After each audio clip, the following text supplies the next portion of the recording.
Okay students, चलिए सबका ध्यान बोर्ड की तरफ। तो हाउस प्रॉपर्टी स्टार्ट किए थे और कुछ रूल्स रेगुलेशन बता दिया था। रिवाइज कर दूँ 2 मिनट में रूल्स कल जो पढ़ाया था। क्या बताया था कि अगर कोई भी मकान खाली है, कुछ समय साल में खाली है और कुछ समय किराए पर दिया हुआ है, तो क्या करोगे, जो एक्चुअल रेंट रिसीव होगा वही तुम्हारा क्या होगा, ग्रॉस एनुअल वैल्यू।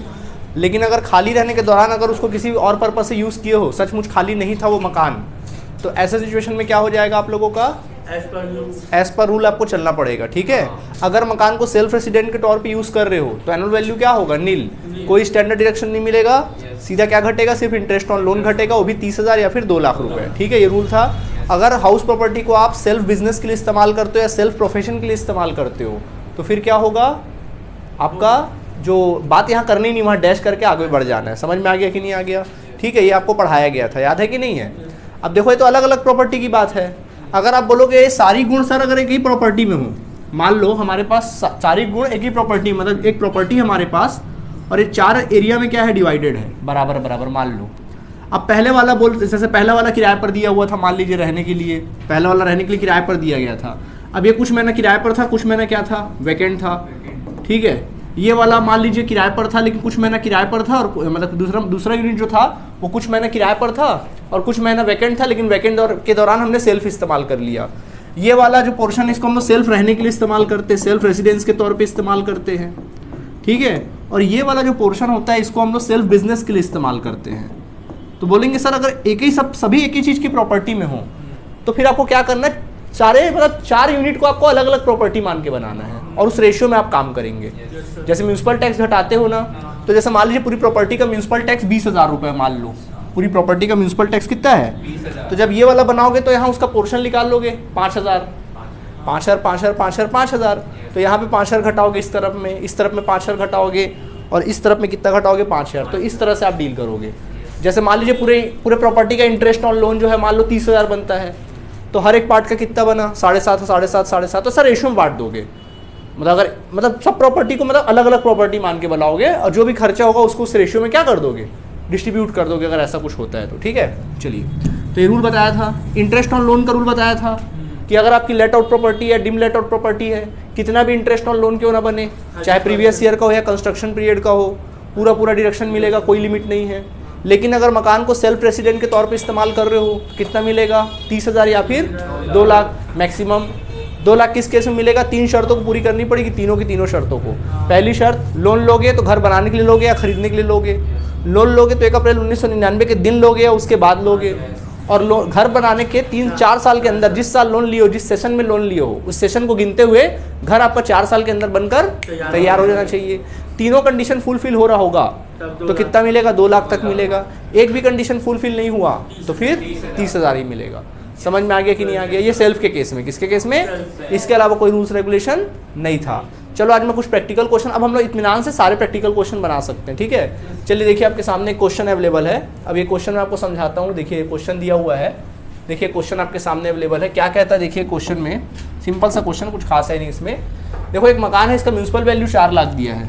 देखो ये जो मकान है ना, क्वेश्चन नंबर कितना है ये बॉस, क्वेश्चन नंबर 4 आपकी बुक से, मैं SC मल्होत्रा के बुक से पढ़ रहे हैं ना हम लोग, तो उसके उसी से क्वेश्चन है आपको बुक में। म्यूनसिपल वैल्यू 4 लाख दिया, कितना दी म्यूनसिपल वैल्यू, 4 लाख दिया है। जबकि आपका फेयर रेंट कितना दिया है, 360 दिया है, फेयर रेंट दिया है 3,60,000। देन फिर आप लोगों का स्टैंडर्ड रेंट दे दिया है, कितना दे दिया है, 4,50,000 दे दिया है। फिर कहता है कि एक्चुअल रेंट कितना मिलता है आपको, 50,000 पर मंथ। एक्चुअल रेंट मिलता है 50,000 रुपये पर मंथ मिलता है। ठीक है भाई, कोई दिक्कत नहीं।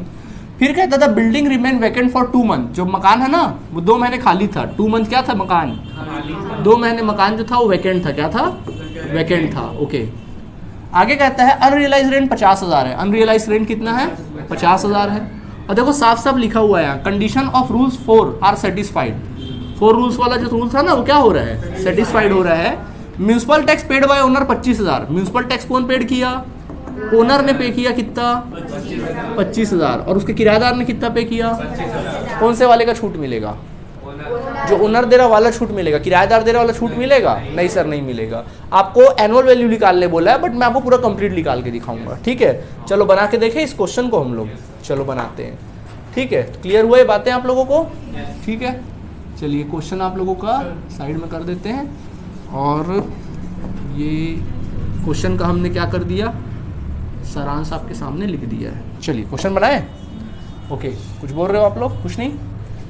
चलिए लिखेंगे ऊपर हेडिंग कंप्यूटेशन ऑफ, ऊपर हेडिंग लिखना कंप्यूटेशन ऑफ टैक्सेबल इनकम या फिर income, computation of income from house property, computation of income from house property लिख लेना, from house property, house property. नीचे लिखेंगे for the assessment year, for the assessment year 2024 और 25, ठीक है, इस तरह से लिख देना। और इस तरह से बच्चों कॉलम क्रिएट कर लेना, समझ गए? ऐसा कॉलम क्रिएट कर लो। चलो सबसे पहले अपन क्या लेते हैं? Gross annual value. तो देखो generally gross annual value rule के अकॉर्डिंग निकालते हैं, बट यहाँ क्वेश्चन में साफ साफ लिखा मकान 2 महीने खाली था, और खाली रहने के दौरान इसको लिखा गया है क्या कि कैसे यूज़ किया? नहीं। तो ये मानिए खाली था, तो मैंने क्या सिखाया था, अगर मकान 1 महीना भी खाली रह जाए तो फिर आपका एक्चुअल रेंट रिसीव ही क्या होगा? Gross annual value. दुनिया भर की कहानी गढ़ने की जरूरत नहीं है, समझ में आ गया? तो वर्किंग नोट में आप लिख सकते हैं, यहाँ पर वर्किंग नोट में लिख सकते हैं हाउस, अपन लिख सकते हैं house remain vacant for 2 month, then actual rent will be treated as gross annual value। कैसे ट्रीट करेंगे? Gross annual value. तो अपन लिख सकते हैं then gross annual value is equal to, बताओ कितना किराया मिलता है? 50,000 पर मंथ मिलता है ना, 50,000 मंथ। साल में कितने महीने होते हैं? 12 में से 2 महीने खाली रहा मकान, तो कितने महीने पैसा मिला होगा? 10 महीने का। तो 10 महीने का कितना हुआ बॉस? 5 लाख। तो आगे आपका ग्रॉस एनुअल वैल्यू कितना? तो पूरा क्वेश्चन बनेगा 5 लाख के हिसाब से। किसके हिसाब से? 5 लाख। तो ग्रॉस एनुअल वैल्यू लिख लेना कितना? 5 लाख। चलिए अब इसमें किसका छूट मिलता है? म्यूनिसिपल टैक्स का। तो म्यूनिसिपल टैक्स का छूट घटा लेना। बोलो कि रूल क्या है? Paid by owner. इसमें क्या बोल रहा है? देखो किराएदार पे किया 25,000, ओनर ने पे किया कितना? तो आपको कौन सा छूट मिलेगा? ओनर वाला। किराएदार पे करेगा तो नहीं मिलेगा। चलो घटाओ, कितना आया?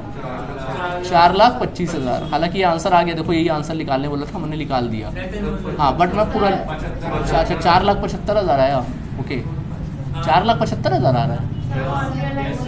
ओह सॉरी, हाँ 1 मिनट 4,75,000। हाँ 1 मिनट रुको। म्यूनिसिपल टैक्स के बाद और एक छूट मिलता है, अनरियलाइज रेंट का, याद है? अनरियलाइज्ड रेंट का मिलता है। और बोला है ना इसमें कंडीशन 4 फुलफिल कर दिया है, तो अपन लिखेंगे fulfils the rules of 4 rules of section 4। Section 4 के 4 रूल्स को क्या कर दिया? फुलफिल कर दिया है। कितना था अनरियलाइज रेंट? 50,000। तो 50,000 उसको भी घटा दो। अब घटाओ कितना आ रहा देखो, 4,25,000। This is your annual value. क्या आ गया? ये एनुअल वैल्यू आ गया। ये आ गया आपका एनुअल वैल्यू। आया कि नहीं आया? अब इसमें अपन क्या घटाते हैं? सेक्शन 24 के अकॉर्डिंग डिडक्शन घटाते हैं। ओके और उसमें भी सबसे पहला कौन सा सेक्शन आता है? सेक्शन 24A आता है, जिसके अंतर्गत क्या आता है? Standard deduction. कितना परसेंट? 30% ऑफ AV यानी एनुअल वैल्यू। तो एनुअल वैल्यू कितना बच्चों? 4,25,000 का निकालो 30%, कितना आएगा? 1,27,500। क्या यहाँ पे इंटरेस्ट ऑन लोन का जिक्र है? तो बस यही हमारा आंसर आ जाएगा। चलो घटा दो, 4,25,000 में से 1,27,500 घटा दो, 2,97,500। This is your answer. ये आ जाएगा तुम्हारा इनकम फ्रॉम हाउस प्रॉपर्टी। क्या आ गया? Income from house property. ये आ गया आंसर। कोई दिक्कत है? बताइए। नहीं है कोई दिक्कत? तुरंत नोट करिए। Come on. ओके चलो देखो, अब आपके सामने और एक क्वेश्चन मैं पेश कर रहा हूँ, ध्यान देना आप लोग। चलो देखो, अब आपके सामने एक क्वेश्चन है। चलो क्वेश्चन नंबर 5 बताता हूँ आप लोग को, ठीक है? चलो 5 में देखो क्या लिखा है, साइड में मैं लिख देता हूँ पहले 5 को। देखो बच्चों 5 में क्या लिखा है? 5 में कहता है mister Ram own a house property. Mister Ram जो है एक हाउस प्रॉपर्टी के मालिक है, जिसका एनुअल लेटिंग वैल्यू 80,000 है। एनुअल लेटिंग वैल्यू मतलब समझ रहे हो? एक्चुअल रेंट कितना बोल रहा है? 80,000 रुपये annual letting value. During the previous year it was let out. हाँ सॉरी, एनुअल लेटिंग वैल्यू मतलब एक प्रकार से म्यूनिसिपल वैल्यू या फेयर रेंट बोल सकते हो। क्या बोल सकते हो इसको?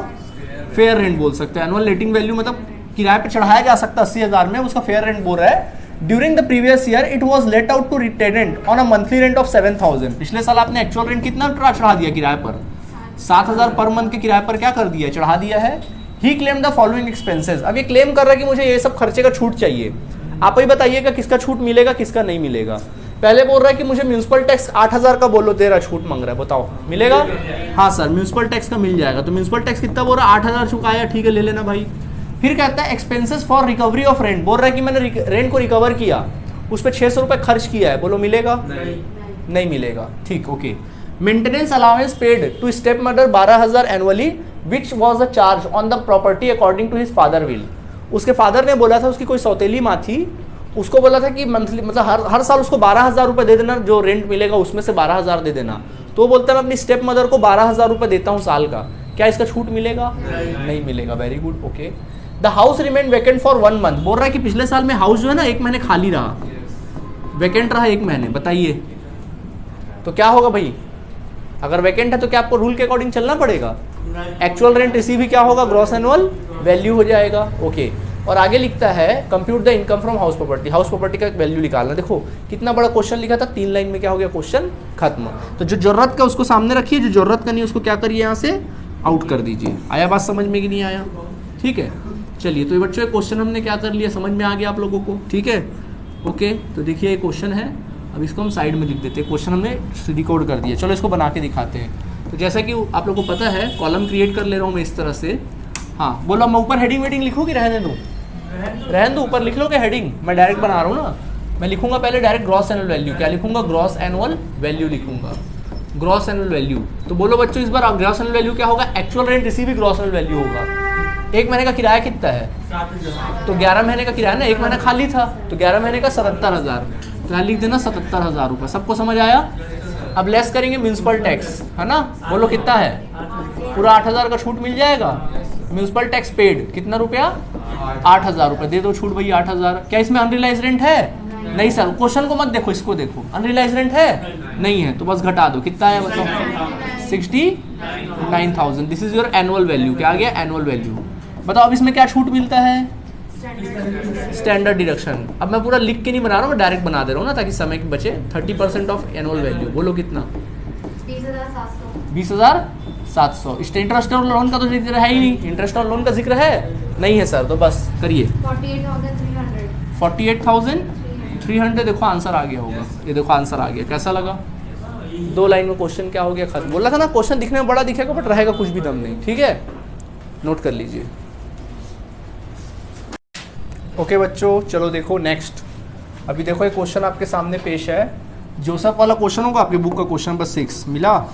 देखो क्वेश्चन नंबर 6 है, जोसेफ वाला क्वेश्चन है। क्या बोलता है 6 में, ध्यान दो। कहता है mister Joseph own a house property is let out for residential purpose. मतलब बोल रहा मिस्टर जोसेफ के पास एक हाउस प्रॉपर्टी है, मिस्टर जोसेफ के पास एक हाउस प्रॉपर्टी है जिसने उसको किराए पर रहने के लिए दिया है। किसके लिए दिया है? रहने के लिए। The construction of the house was completed in June 2020। देखो क्या बोल रहा है कि मकान कंप्लीट हुआ।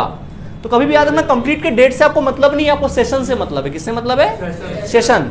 समझ में आ रहा है क्या बोल रहा है? देखो मकान कब बनकर तैयार हुआ?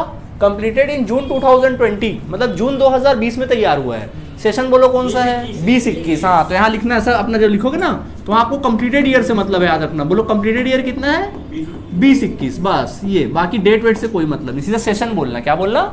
सेशन देखना। बोलो ना कि कंप्लीटेड इन जून 2020, मतलब सेशन क्या? 2021। हाँ, तो 2021 से मतलब है, डेट वेट से कोई मतलब नहीं है। आगे फिर कहता था annual letting value of the house is 96,000, मतलब मकान को किराए पर चढ़ाया जा सकता है। May be fair value, fair rent आपको 96,000 दे दिया पूरे मकान का। Municipal tax paid 20,000 rupees. Municipal tax कितना पेड किया है?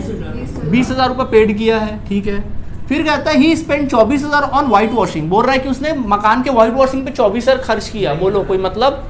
कोई मतलब नहीं। ओके छोड़िए।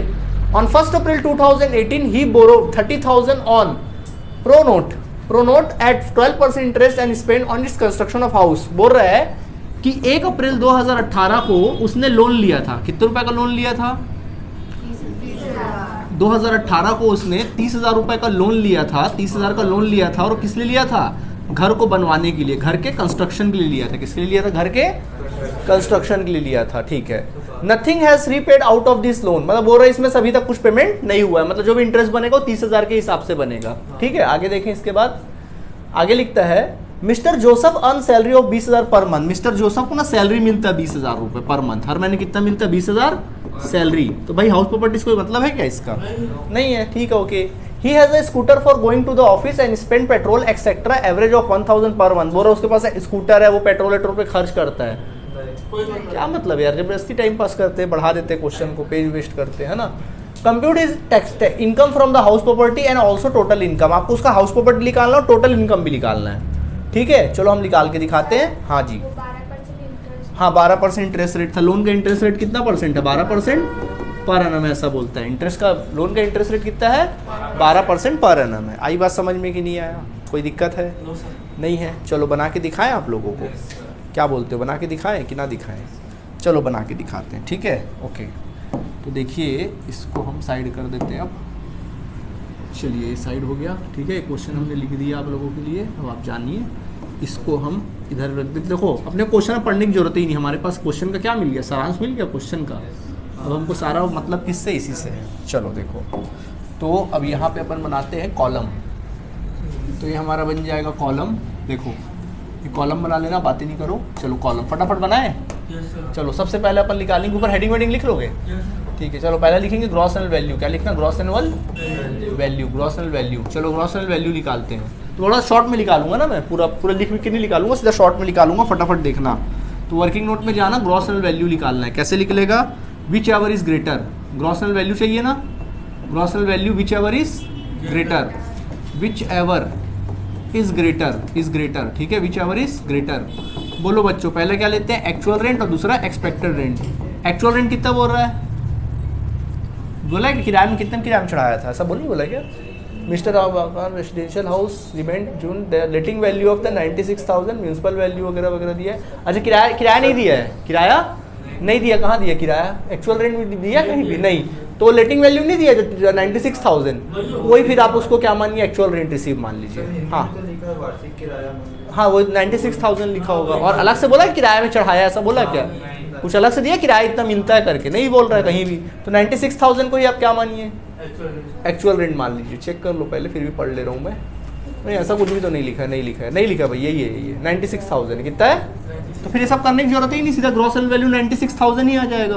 कुछ है ही नहीं तो काहे के लिए करोगे, है ना। तो ग्रॉस एनुअल वैल्यू कितना आ गया? 96,000। अब उसमें मकान खाली वाली तो बोला नहीं है, घटाइए इसमें म्यूनसिपल टैक्स। क्या घटाइए? Municipal tax. बोलो कितना है म्यूनसिपल टैक्स? 20,000। घटा दीजिए 20,000, कितना आ गया बताओ? 76,000 आया, 76,000 आया। This is your annual value, short में लिख रहा हूँ ना, एनुअल वैल्यू आ गया, एनुअल वैल्यू। अब इसमें लेस कर देना डिडक्शन। तो डिडक्शन में पहला स्टैंडर्ड डिडक्शन, चलो घटाओ 30% of annual value, 30% of annual value लिखो 22,800 माइनस करेंगे। और दूसरा इंटरेस्ट ऑन लोन, क्योंकि देखो इस बार इंटरेस्ट का जिक्र किया है ना, इंटरेस्ट का क्या किया है? जिक्र किया इंटरेस्ट ऑन लोन। तो देखो यहाँ पे दो इंटरेस्ट ऑन लोन बनेगा, एक प्रीवियस ईयर वाला बनेगा और एक कंस्ट्रक्शन पीरियड वाला बनेगा। कौन सा वाला बनेगा? कंस्ट्रक्शन पीरियड वाला। आप बोलोगे सर आपको कैसे पता चला? चलो प्रीवियस ईयर को तो समझ में आता है, कंस्ट्रक्शन पीरियड बनेगा आपको कैसे पता चला? कभी भी याद रखना जब क्वेश्चन, अच्छा आप ही बता दो। हाँ बताइए। सेशन लिखा है, काहे का? जी नहीं, दोनों चीज चाहिए। अगर क्वेश्चन में लोन का डेट दिया रहा है कि आपने लोन कब लिया था और मकान कंप्लीट कब हुआ उसका कंप्लीटेड ईयर दे दे, तो समझ जाओ कंस्ट्रक्शन पीरियड निकालना है। अगर खाली कंप्लीटेड ईयर देता, लोन का डेट नहीं देता, तो फिर कंस्ट्रक्शन पीरियड का सवाल नहीं उठता। या अगर मान लीजिए लोन का डेट देता but construction period completed year नहीं देता, तो भी कंस्ट्रक्शन पीरियड नहीं निकलता। जब दोनों दे, कंप्लीटेड ईयर भी दे और कंस्ट्रक्शन लोन का डेट भी दे, तो समझ जाइए कंस्ट्रक्शन पीरियड निकालना बनता है, ठीक है। चलो तो अपन इंटरेस्ट ऑन लोन की गणना करेंगे। किसी गणना करेंगे? Interest on loan. तो सबका ध्यान बोर्ड की तरफ देखो, इंटरेस्ट ऑन लोन। तो अपन कैलकुलेट करेंगे इंटरेस्ट ऑन लोन, ठीक है। आपको ज़्यादा कुछ मतलब नहीं, आपको 3 चीज़ों से मतलब है। पहला तो आपको मतलब है डेट ऑफ लोन से। बताओ लोन का डेट कितना है, बताओ बच्चों? 1 अप्रैल 2018, ठीक है। लोन का अमाउंट क्या था उससे मतलब है आपको? 30,000। और तीसरा मतलब उसके परसेंटेज से, कितना परसेंट था उसका? 12%। इससे मतलब है, और किसी से मतलब आपको नहीं। हाँ एक चीज़ और मतलब है, वो है कंप्लीटेड ईयर। शॉर्ट में लिखूं 2020-21, इससे मतलब और कोई मतलब नहीं। चलिए स्टार्ट करते हैं। सबसे पहले हम लोग निकालेंगे इंटरेस्ट ऑन लोन। क्या निकालेंगे? इंटरेस्ट ऑन लोन निकालेंगे, ठीक है। तो पहला हमको निकालना है प्रीवियस ईयर वाला। कौन सा वाला? तो प्रीवियस वाला कोई लफड़ा नहीं है। बताओ लोन का अमाउंट कितना था? 30,000। तो 30,000 का सीधा निकाल देना 12%, निकालो 3600, खत्म कहानी। देखो जिस स्टेप से मैं निकालना सिखाऊंगा ना इंटरेस्ट ऑन लोन, इसी स्टेप से काम करना। देखना मैं बड़े से बड़े क्वेश्चन को इसी स्टेप में सॉल्व कराऊंगा, मैं कोई भी इधर उधर की बात नहीं करूंगा, और इसी स्टेप में आप ही को सॉल्व करना है। आप अपने से अपना काम कठिन मत करिएगा, एकदम इजी इसी स्टेप में काम करो जैसा मैं लिखा रहा हूँ ना, और हमेशा यही स्टेप में लिखाऊंगा, यही सब चीज़ लिखाऊंगा और ऐसे ही करूंगा। देखना कभी मैं अपने बात से पलटने वाला नहीं, जो सिखा रहा हूँ वैसे सिखाऊंगा और ऐसे ही बनाऊंगा। ठीक, तो आ गया प्रीवियस ईयर वाला, कोई दिक्कत नहीं। तो चलो ये आ गया प्रीवियस ईयर वाला 3600 रुपये, कोई दिक्कत। चलिए अब हमको चाहिए कंस्ट्रक्शन पीरियड वाला। कौन सा चाहिए? कंस्ट्रक्शन पीरियड वाला चाहिए। अब हमको चाहिए कंस्ट्रक्शन पीरियड वाला, तो अपन को चाहिए कंस्ट्रक्शन पीरियड वाला। प्रीवियस ईयर का निकाल दिया मैंने, अब मुझे चाहिए कंस्ट्रक्शन पीरियड। तो मैं दूसरा हेडिंग डालूंगा कंस्ट्रक्शन पीरियड का, मैं दूसरा हेडिंग डाल दूंगा कंस्ट्रक्शन पीरियड का। चलो कंस्ट्रक्शन पीरियड का निकालता हूँ मैं, कंस्ट्रक्शन पीरियड का। अब देखो कैसे निकालते हैं इसको, बिल्कुल सिंपल है। देखो मकान कंप्लीट कब हुआ बताओ? 2021, दिमाग में है? लोन कब लिया आपने बताइए? तो देखो 1 अप्रैल 2018। कभी भी याद रखना आप लोन का अमाउंट कभी भी लो, लोन कभी भी लो, मालूम पहला इंटरेस्ट कब ड्यू होता है? 31 मार्च। आप लोन कभी भी लीजिए, साल के शुरू में लीजिए, एंड में लीजिए, कभी भी लीजिए, पहला इंटरेस्ट का बिल पता कब आ जाएगा आपके पास? 31 मार्च को आ जाएगा। इवन अगर आपने 1 अक्टूबर को भी लोन लिया है तो आपका बिल कब आएगा इंटरेस्ट ऑन लोन का? 31 मार्च। ड्यू हमेशा 31 मार्च को ही होता है हर साल के। अगर आपने 1 मार्च को भी लोन लिया है तो पहला 1 महीने का इंटरेस्ट आ जाएगा 31 मार्च को, उसके बाद फिर अगले साल से भले साल भर का आएगा, अप्रैल टू मार्च। समझ में आ गया? तो पहला साल भले 1 महीने का आएगा, लेकिन अगले साल से फिर वो 1 साल का कंटिन्यू होता रहेगा, ये रूल है। ठीक है, तो देखो आपने लोन कब लिया था? 1 अप्रैल को, तो 1 अप्रैल से 31 मार्च, क्योंकि साल एंड कब हुआ होगा? 31 मार्च 2019। कंप्लीटेड कब हुआ है? 2021। ठीक है, अच्छा 18-19, फिर 1 अप्रैल 2019 से लेकर कब तक जाओगे? 31 मार्च 2020 तक। फिर कब जाओगे? 2021 नहीं जाना है, क्योंकि कंप्लीटेड ईयर क्या है? तो 2021 जैसी आए तो मत रुक जाना। हाँ, कंप्लीटेड ईयर को नहीं लेना है। अगर मान लीजिए कंप्लीटेड ईयर 22-23 होता, क्या होता? तो आप कैसे करते? 18-19, 19-20, 20-21, 21-22, बस रुक जाते। हाँ 22-23 नहीं, कंप्लीटेड ईयर को नहीं लेना, कंप्लीटेड ईयर के जस्ट पहले तक लेना है। कंप्लीटेड ईयर के जैसे 18-19 आया, 19-20 आया, अगला तो 20-21 है, आएगा? नहीं आएगा। 2 साल में मकान बन गया, इससे पता चल रहा है। देखो 2 साल में मकान बन गया। ठीक है, चलिए तो लगाए इंटरेस्ट। तो देखो ये हो गया कंस्ट्रक्शन पीरियड, मतलब 2 साल तुम्हारा कंस्ट्रक्शन पीरियड था। कितना था? तो बताओ अप्रैल से मार्च कितना महीना हो रहा है? पूरा 12 महीना। तो 30,000 का कितना परसेंट? 12% पूरे साल भर का। निकालो 3600, और ये भी साल भर का है। देखो लोग अप्रैल टू मार्च, अगले साल तो साल ही भर का निकलेगा। 30,000 का 12%, बोलो कितना? 3600। और कोई है कंस्ट्रक्शन पीरियड? नहीं है सर, ये आ गया 72,000, आ गया 7200। अब सुनो, यह है टोटल इंटरेस्ट 7200। क्या सिखाया था इसके बारे में मैंने कि ये 5 इक्वल इंस्टॉलमेंट मिलेगा, तो इसको 5 इक्वल इंस्टॉलमेंट बांटोगे। तो लिखो 7200 डिवाइडेड बाय 5 करोगे, करो 1440 रुपए, यानी 1440 रुपए आपको 5 इंस्टॉलमेंट में मिलेगा।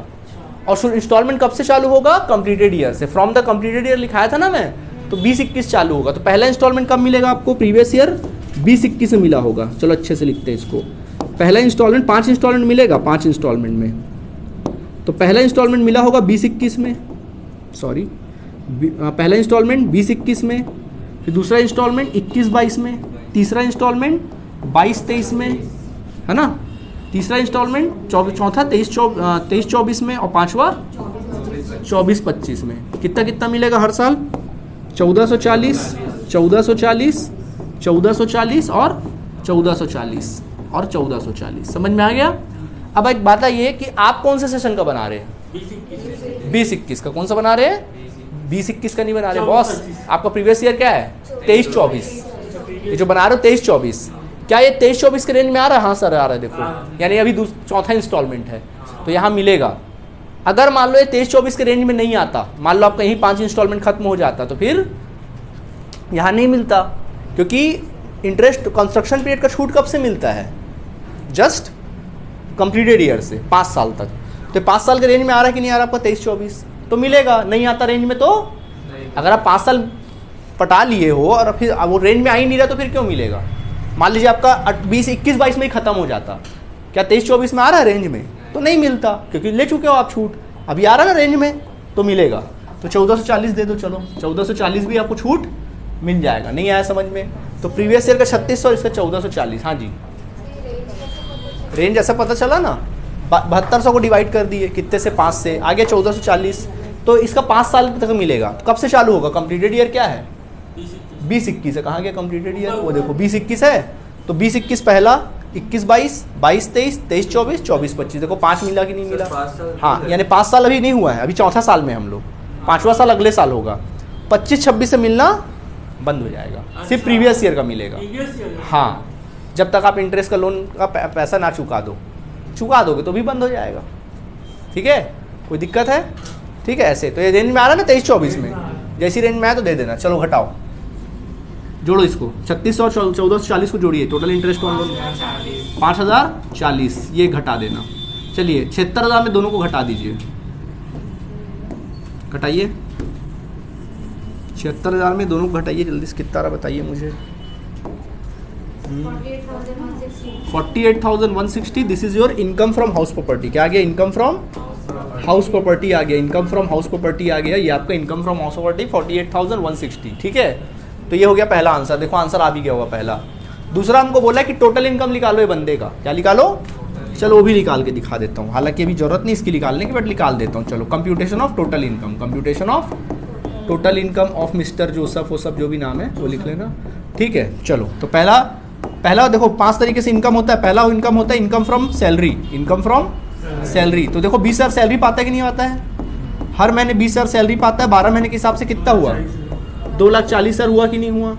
और उसमें भी डिडक्शन मिलता था, याद करो, 50,000 का। 50,000 का 50,000 घटा लेना, बोलो कितना आ गया? 190। तो 190 सैलरी से आ गया। और दूसरा इनकम फ्रॉम हाउस प्रॉपर्टी, दूसरा क्या आ गया? Income from house property. तो हाउस प्रॉपर्टी से कितना फायदा हुआ इसको? 4160 ऐसे कुछ आया, जोड़िए तो। हाँ देखो आंसर आ गया होगा, 2,38,001, this is your total income. कैसा लगा? अच्छा क्वेश्चन है। हर क्वेश्चन देखना मैं ऐसे ही बनाऊंगा, कुछ अलग नहीं करूंगा, हर क्वेश्चन ऐसे ही बनाऊंगा। जी कहिए, कौन सा डिडक्शन? सैलरी में नहीं पढ़ाया था, समझ में आ गया? तो आज के इतना काफ़ी समझे। अब इससे रिलेटेड कुछ एग्जांपल्स होंगे तो ट्राई कर सकते हो, बाकी होमवर्क मैं कल के क्लास में दूंगा, अभी फिलहाल इतना समझो। ठीक है, चलिए बना लीजिए। Thank you.